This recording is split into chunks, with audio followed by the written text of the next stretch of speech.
L'histoire inexplicable des Manjaques, Manjacu, extrait du livre de doctorat de l'Université de Coimbra, Portugal. Les Manjaques sont une population d'Afrique de l'Ouest vivant principalement en Guinée-Bissau, au Sénégal, en Gambie, en France et au Portugal. L'ethnie Manjaque est appelée Manjacu par les Manjaques eux-mêmes, Ndiago par les Wolofs du Sénégal, Manjaco par les Portugais. Manjaque signifie « je te dis ». C'est à l'ouest que l'on retrouve les villages Manjacu, principalement dans la région de Cacheu, ville de Kanchungo, Caio, Cacheu, Calekis, île de Pessis, Jeta, etc. L'esprit des Manjaques est par essence très libéral et dynamique. Les Manjaques perpétuent les traditions de leurs parents et sont ouverts aux différents peuples, cultures et religions. Les Manjaques sont animistes et ils sont rattachés au catholicisme romain. Les communautés de Manjaques vivent sur les côtes et antérieurement faisaient partie de la traite d'esclaves. Les zones Manjaques sont des lieux de confrontation entre tradition et modernité. La mise en place d'un fort à Cacheu remonte à 1588 par les forces portugaises afin de défendre la traite d'esclaves de la région.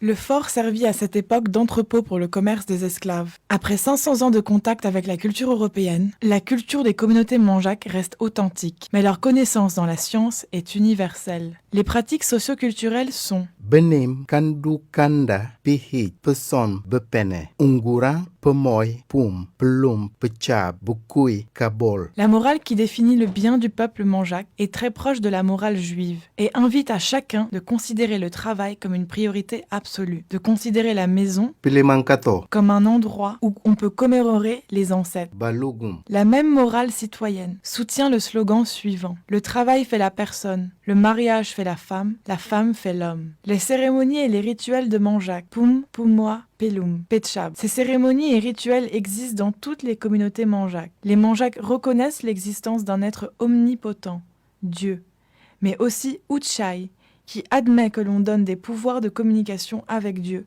tout en servant d'intermédiaire entre les êtres vivants et les ancêtres. Les lieux les plus sacrés pour les Manjaques sont les suivants: Uchai Kator, Caio, Nassin Kalekis, Kalekis, Mama Jombo, Kobiana, Jinambot, Binante. Ils servent à demander aux ancêtres une protection du mauvais œil. Uchai est une autre institution de contre-sorcellerie.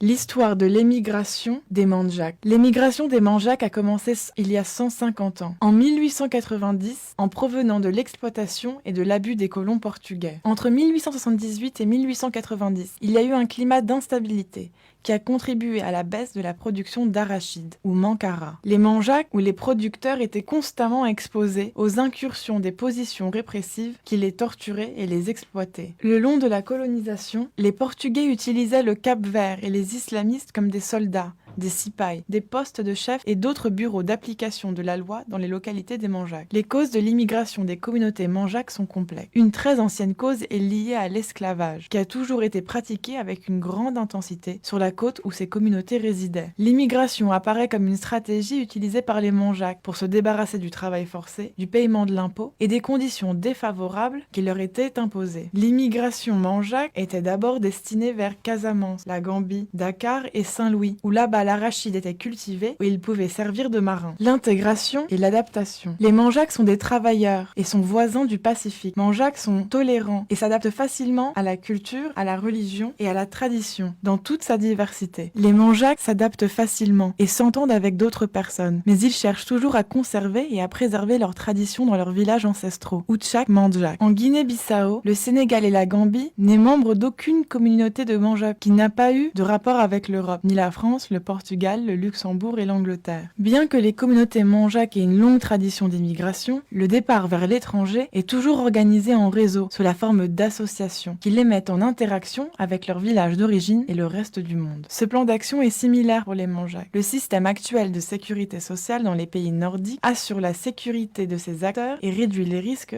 d'incertitude. L'histoire des noms et prénoms des Manjaques. Histoire des Manjaques, les propriétaires d'esclaves dans le passé. Ils donnaient leur nom aux esclaves qu'ils achetaient. Les villages et les villes des Manjaques étaient complètement dominés par les Portugais. La force portugaise influençait les Manjaques et les chefs de tribu à changer leur nom, leur prénom et à se baptiser chrétiens. 90% des Manjaques ont des noms chrétiens. Les noms de famille les plus communs sont Gomis, Gomes, Mendy, Mendes, Da Silva, Silva, Lopi, Lopez, Prera, Da Costa, Costa, Correa, Vieira, Vaz, Teixeira Pinto, Batica Ferreira. La communauté Manjac est aussi le vivier d'un grand nombre de sportifs et d'artistes de renommée internationale, comme Bafétimbi Gomis, Benjamin Mendes et Américo Gomez. La famille Batica, la famille royale, a 100 ans d'histoire. La famille Batica a une bonne réputation dans le plaidoyer auprès des personnes Manjac, dans la résolution des conflits familiaux. Joaquim Ferreira Batica est mort le 10 mars 1976 à Canchugo, devant toute la communauté des Manjac. Ils ont tous partagé le même sentiment de tristesse et de désarroi, et cette scène a été enregistrée afin de contribuer à la mémoire des Manjac. La cérémonie MT Chagra est un événement culturel annuel des Manjac Cayo. Dans Cayo, des dizaines de milliers de filles Manjac non mariées se déplacent de villages différents pour participer à cet événement. La beauté des peuples Manjac. Chaque année est organisé le concours Miss Manjac dans toutes les communautés Manjac. Quelles sont les caractéristiques et les conclusions de l'étude sur les Manjac? Les peuples Manjac sont en général destinés vers le commerce et sont aptes et forts pour les tâches maritimes. Ils se sont historiquement dédiés à la culture du riz, à l'exploitation de la palme, la pêche et l'extraction de sel. L'une des caractéristiques de l'esprit des Manjac est qu'il est têtu dans son essence. Il aime voyager, apprendre de nouvelles choses dans la vie. Nous avons tendance à commettre des erreurs en premier lieu, qui nous obligent à apprendre nos propres erreurs et qui ensuite nous conduisent à la maîtrise de notre propre personnalité. Le Manjac se connaît lui-même mieux que quiconque. Les Manjac sont conscients de la richesse de leurs traditions et veulent préserver ces traditions pour les générations futures. Quelles sont les conséquences de la modernisation et de la mondialisation sur les Manjac? Les Manjac sont conscients de leur identité.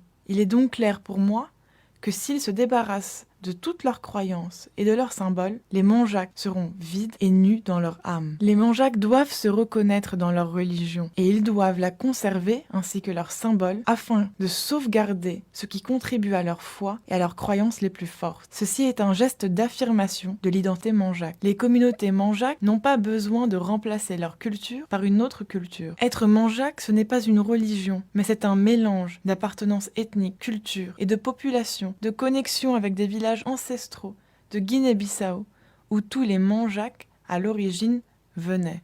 L'identité Manjac est transmise par la mère. C'est une identité spirituelle qui nous définit dans notre corps et dans notre âme. Les Manjac ont tendance à être polyglottes et ils ont pour tradition de transmettre la langue à leurs enfants. Blaise Diagne, né le 13 octobre 1872 à Gorée, est né d'un père sérère et d'une mère Manjac, originaire de Guinée-Bissau. C'est le premier Manjac intellectuel reconnu universellement. Il a été adopté par une famille chrétienne, qu'il a baptisé Blaise. Il a ensuite étudié en France avant de rejoindre le service des douanes français en 1892. Blaise a été élu à la Chambre des députés de la France en 1914 en tant que représentant du Sénégal. Il a ensuite été réélu plusieurs fois jusqu'à sa mort en 1934. Il est le premier Africain à siéger dès 1922 au Conseil de l'Ordre du Grand Orient de France. En septembre 1899, à Saint-Denis, Blaise est devenu franc-maçon, étudiant de la Kabbale et donc des enseignements juifs.